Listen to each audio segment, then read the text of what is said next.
Hi guys, today I want to show you how to fix device limit reach on Amazon Prime Video. First, log into your Amazon Prime Video here.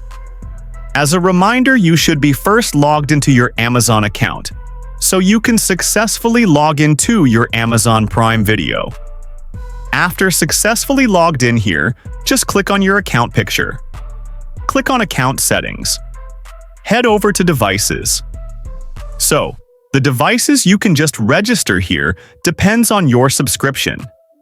So, if you have Amazon Prime, you can have up to 5 devices register it in the same time. So, if you want to fix the device limit reach on Amazon Prime Video, just log out from one of your devices that you don't need anymore, and your problem should be solved. That's it, guys.